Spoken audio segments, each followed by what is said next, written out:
Welcome to Martha Runs the World, a podcast with a new take on running, fitness, and all things health-oriented.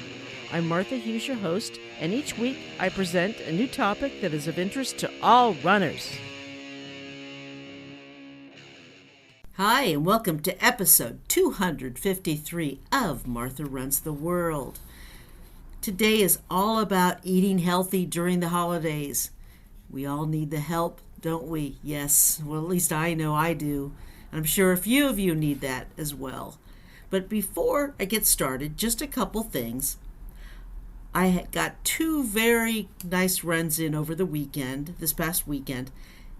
One was in the rain. It was almost poured the entire run.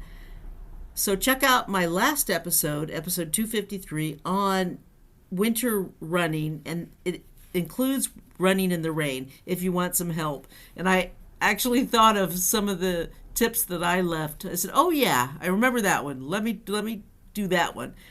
Because as I went out, it was pouring rain. And I had planned to do some trail running, but unfortunately I couldn't do it because it was just storming too much and I didn't want to go up into the woods and the mountains with the storm. It was like, nah, I'm not going to do that. I would have done it if it had been a race that I paid money for, but I'm not going to do it in training. So I went to Golden Gate Park and I ran in there and it was okay. I didn't do the entire distance that I wanted to, but I got some done, so that was okay. And then I went out Sunday and got a really nice run in. I went for a little longer than Saturday and it was beautiful. The skies were clear and blue and clean and it was nice and brisk. It was about 50 degrees in the morning, warmed up to about 60, so it was just perfect running weather. It was just absolutely wonderful. None of that humidity that I had on my Golden Gate half race.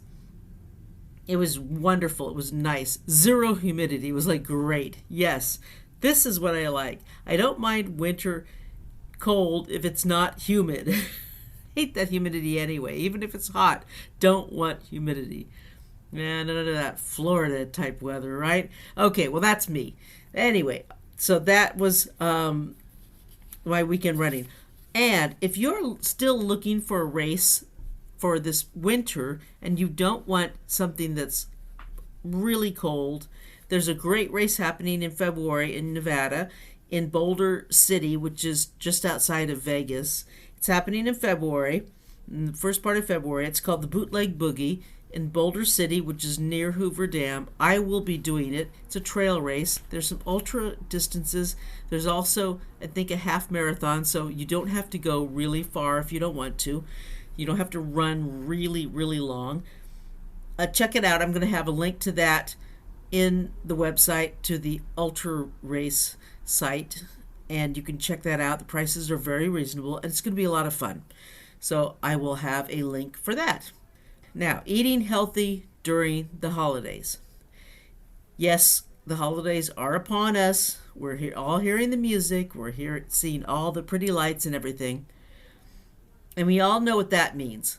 Lots of terrific dinners, lots of fattening foods, and lots of family and friends, and tons of reasons to overeat. And yeah, it happens. It is that time of year. But that doesn't mean that our healthy eating has to go completely down the drain.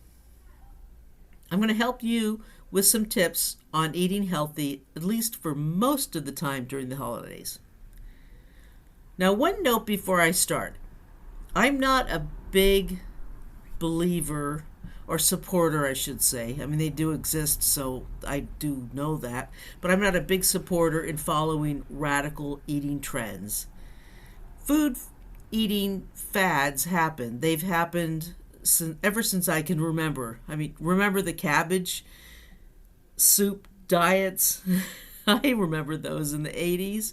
Yeah, I remember that. Grapefruit diet? Yeah, I remember that. I mean, there's not a whole lot of difference between that and fasting, in my opinion. It's the same kind of thing. It's starving yourself. Starvation diets will always be with us. And yes, you lose weight quickly on a starvation diet. But is it healthy? Not particularly, no. And non-registered dietitians will tell you, oh, it's healthy, but they really aren't. So I'm not a big believer in them. They call it fasting now because if they called it starvation, it wouldn't be very attractive. It's just my opinion. Doesn't sound so appealing when you call it the starvation diet.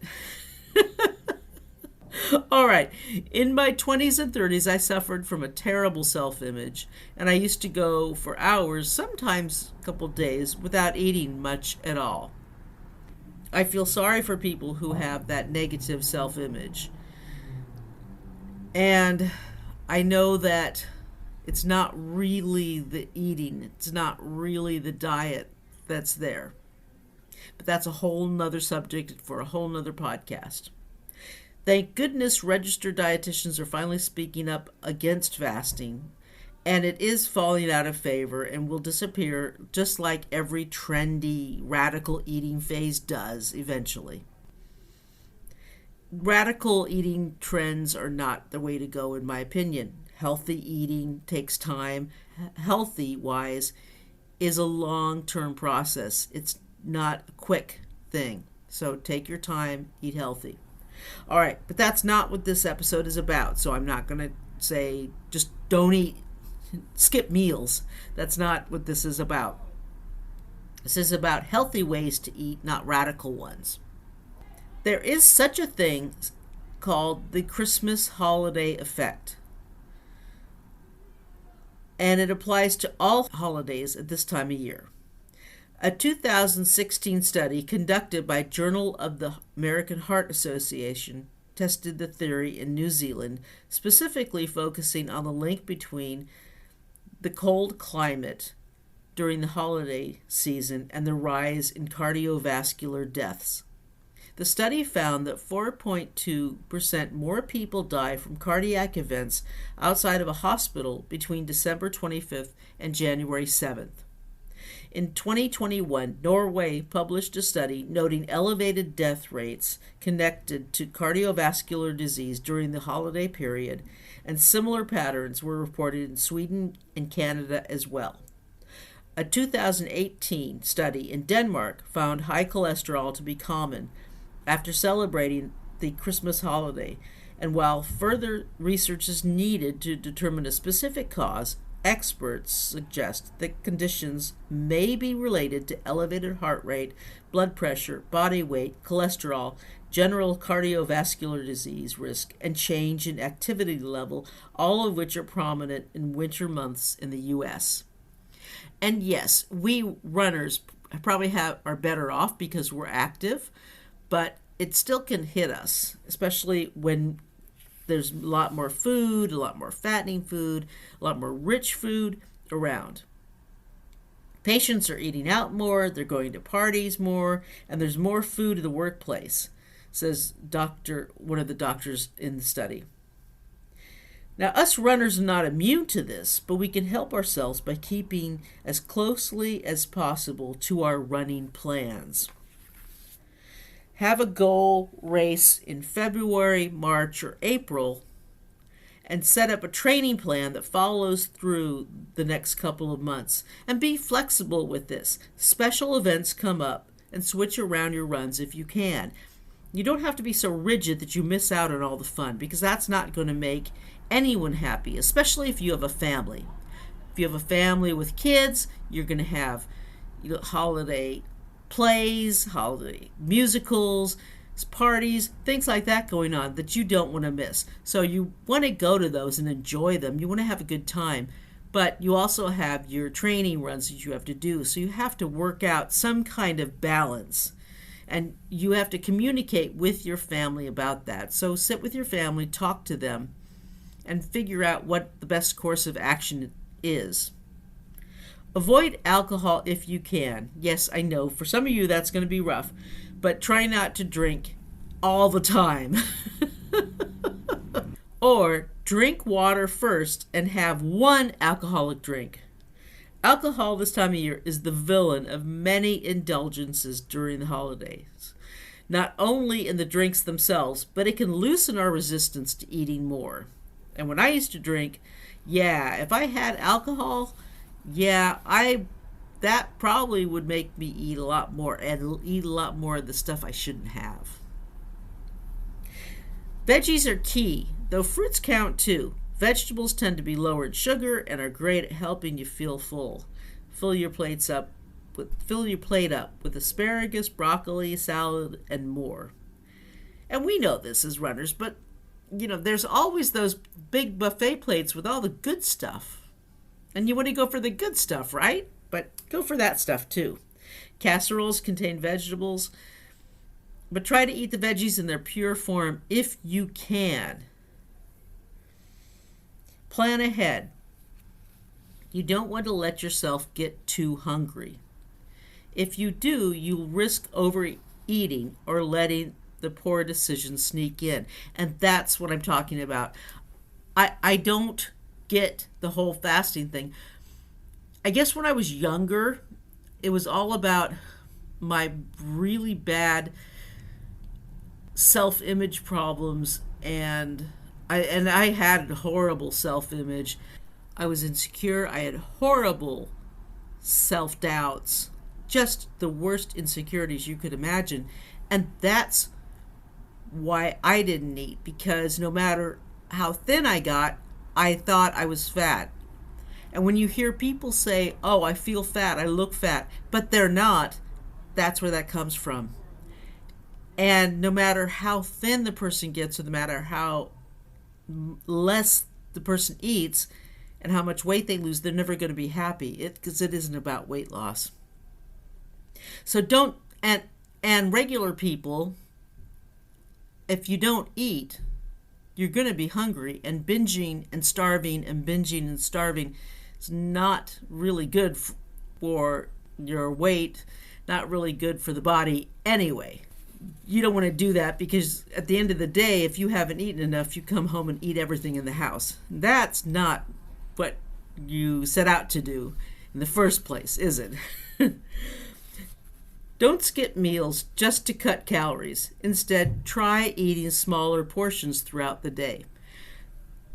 That will keep you from piling your plate in a hunger-fueled panic. Fasting and binging is not healthy. It really is not healthy. And that's just what I was saying. I see these people who fast, and then they only give themselves like 4 hours to eat. So they eat everything they can. They have these huge plates of food and eat everything they can, and then they fast for the rest of the day for 20 hours. That really is horrific for your body and horrific for your metabolism. You can also keep protein-heavy snacks on hand. They pack a punch and will keep you feel satisfied. Trail mix, and don't get the ones with the M&Ms in it, get the ones without those. Veggies and hummus, which is one of my favorites, and hard-boiled eggs are great examples. They keep you full. Try to have something with protein in it. Protein keeps you full. They're great examples and will do a great job of keeping you full. I'll often have these for my evening meal when I work long hours at the clinic. We have snacks in the break room, and I try my darndest not to eat them. They're never healthy. They always have chips and cookies.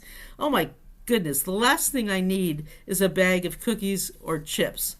They always have those there, and it's like I don't want them. Sometimes I will break down and have them, because if I forgot my evening meal or my evening snack, I gotta eat something. But it's not good. Holiday meals are so loaded with things they don't have to be. Baked potatoes loaded with butter, a plate turned into a dessert mountain, fried everything. Oh my goodness, all those desserts, all that stuff, it's all yummy. I mean, my goodness, it's good food. We love it, right? But we don't have to have it, do we? We can find ways to cut back on things. You can still enjoy your holiday feasts, even if you're making tweaks to the traditional menu. Try unsweetened almond milk in place of cream and low-fat plain yogurt instead of sour cream. Add flavor with cinnamon, vanilla, or peppermint instead of butter and sugar. And opt for baked foods in place of fried. Sometimes you can make substitutions. Other times, though, go for the indulgence, not just all of the time. Because sometimes you want the indulgence. There are some things you can't scrimp on. Some things you can't make substitutions for. If you want that butter cookie, go for that buttered cookie. If you want a hot chocolate, go for a real hot chocolate. Just don't do it every single day. Save a special occasion for that piece of pumpkin pie with whipped cream, but don't have it every single day. So much of what we eat is habit-based, and the best way to pick up new habits is simply to start them, even during the holidays. Eating healthy during the holidays doesn't mean saying no to everything you love. It's about focusing on what you can have, not what you're missing out on.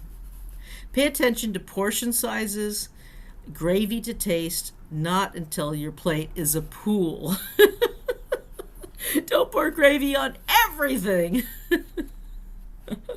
And let yourself have that spoonful of casserole. Just balance it with a hefty serving of salad greens. It's tough to make healthy food choices even during non-holiday times, so give yourself grace. Remember that running can ward off those guilty feelings too. Throw on those running shoes a couple hours after a big meal and head outside for a run. Because running makes everything better. At least it won't take all your problems away, but boy, it sure makes everything better. You may not be the only person at a gathering trying to maintain their healthy eating goals. Why not try a healthier recipe that may become a new tradition? I will talk about a couple recipes you may want to try in a little bit. It's easy to say yes to everything and overcommit. Instead of feeling overwhelmed and possibly running down your immune system, figure out what's doable for your schedule and learn to say no. No is your most powerful word right now. You don't have to accept every invitation. Don't feel guilty for not doing everything. Others should understand, and if they don't, well, sorry, that's on them. One of the easiest ways to stay healthy is to simply get enough sleep. Don't forget a sleep mask or noise-canceling headphones. If you're staying with your friends or family or even at home, make sure you actually make time to rest. Headphones are super important, especially if you live in an area that has lots of noise like mine. I couldn't get any sleep if I didn't have noise-canceling headphones. Let me tell you, it is so noisy here, I wear them every night. God bless technology, right? Unfortunately, the holidays happen to be the start of cold and flu season, so take extra precautions and add immune-supporting foods to your daily meals and snacks. Citrus foods are excellent sources of antioxidants, minerals, and vitamin C. Always make it part of your day-to-day. There's a reason why oranges are in season right now, and let me tell you, the little cutie mandarin oranges are super sweet this season. I picked mine up at Trader Joe's and I'm on my third bag already. I have at least 2 every day. And cranberries, I love cranberries. I make cranberry sauce fresh. I have a mason jar of it in the fridge. It's delicious. It's so good. Get outside for your runs as often as you can. Yeah, I do plenty of treadmill runs myself this time of year. But getting outside for runs is important. Fresh air is super important, even if it's cold or rainy. I talked about winter running in my last episode, so check it out after this one. If you haven't listened already, and if you have, thank you. Now this one is super important. All the emotion and effort that goes into the holidays can be mentally and emotionally draining. Make sure you take time to decompress by listening to a podcast or getting a massage. Listening to a podcast other than this one, like if you like comedy or something like that, something lighthearted, listening to that. All in all, your mental health shouldn't take a backseat to the festivities. Some people love Christmas. Really, really love it. They start talking about it in July, for goodness sake. And then there's the rest of us. I gotta admit, I don't love it. It's not in my top 10. It's okay, but it never will be what it was when my mom was alive. I mean, my mom made Christmas for me. She was it. She was made it so fun. I mean, I tried to make it as fun when she passed, but it was never the same. So it's okay now. I still enjoy myself. I have fun with friends and stuff, but it's just not the same. I'm always happiest on December 26th, to be honest. Many people feel more down than I do. And this gets lost in all the jolly feelings of those with the loudest voices who talk about how much they love it. People get drowned out. People who feel bad this time of year always get drowned out and forgotten. So we don't want to forget them. So if you know people who feel sad, don't ignore that. Don't. I know you're all happy and you want to feel all happy, and I'm not trying to bring you down. I just want to remind everybody that not everyone this year is all happy. It's a hard time for many people, so let's just remember that part.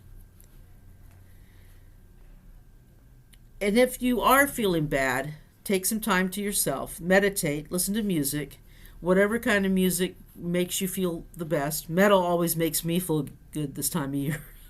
That's what I like. Nothing makes me feel better than listening to Iron Maiden, personally. Find something that you love and really makes you feel better. Watch Die Hard. Yes, it is a Christmas movie, and I will die on that sword. You can find things to do rather than overeat, is what I'm getting at here. There are other people around this time of year that make the holidays kind of difficult, and they're what's known as the food pusher. They say things like, "Come on, just have a bite. You look like you've lost weight. You need to eat something. I brought you these cookies you love. Why don't you have one right now? That's all you ate? Here, let me give you more." These are all things a food pusher says. I know a couple people like this. I'm sure you do too. How can we get around this? Now, a food pusher is not a clinical term, but it is a rather casual phrase describing someone who inserts themselves into your diet and pressures you to eat something. Groups of people can also be food pushers without realizing it. Work, family, or parties with friends can push food on us. Maybe we've done it ourselves without realizing it. It can be done due to a cultural thing or out of guilt or something deeper. But we can get around this in a polite but firm manner. You can brush it off. If you aren't close with a person, such as a colleague who brought cookies into the office, feel free to say, "Oh, this looks great."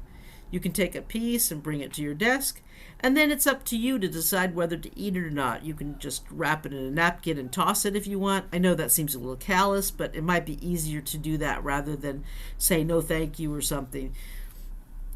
You just have to find a way to do it, or just look at it, and when the person is gone, just walk away and not take any. You decide what to do. Other phrases you can use: "Thanks so much, but I'm full," or "Thanks, but I'm good." Something like that. Something polite but kind. You can set a boundary. If you anticipate that your family will comment on the food on your plate or your weight at an upcoming event, then have a conversation ahead of time where you can talk in a non-stressful, non-emotional state. Then simply say your comments as fact. You can say something like, "I know the holiday is coming up and we'll all be together. I'd appreciate it if you don't comment on XYZ. Or, "I'm not going to eat XYZ, and I appreciate it if you don't ask me to eat more of that." Plan ahead. Have an event coming up and you know there will be pressure to eat something. Decide for yourself what your desired intention is for the gathering. For example, maybe this is a meal where you're going to get a little looser on your diet and you decide to partake. So it's just up to you. You are in charge of what you're going to eat, not anyone else.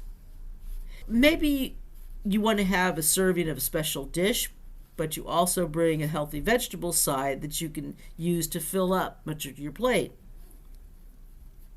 This can also help keep food pushers at bay because you're participating, but in ways you enjoy and that align with your diet, so you can leave feeling confident and in control. You are in control of your diet this holiday.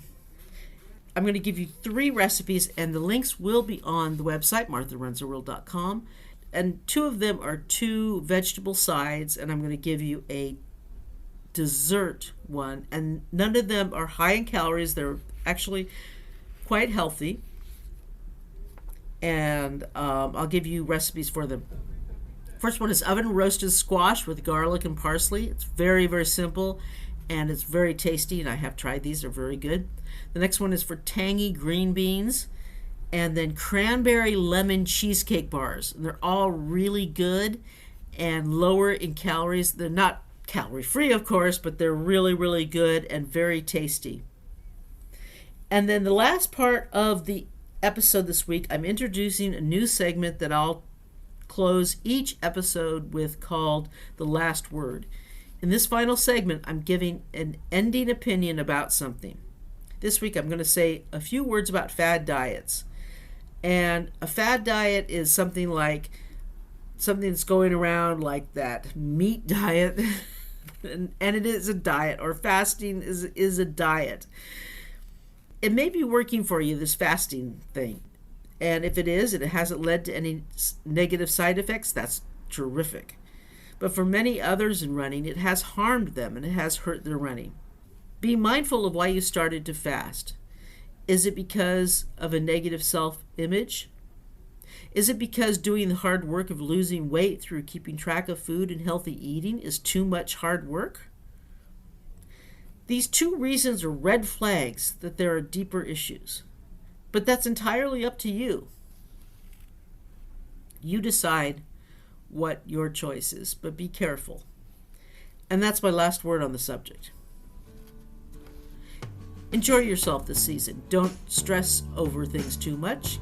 Get your training in, get your runs in, and indulge occasionally. I certainly plan on doing that a few times. The website is martharunstheworld.com, and if you want to email me, it's martharunstheworld@gmail.com. And until next week, let's tie up our shoelaces and go for a run.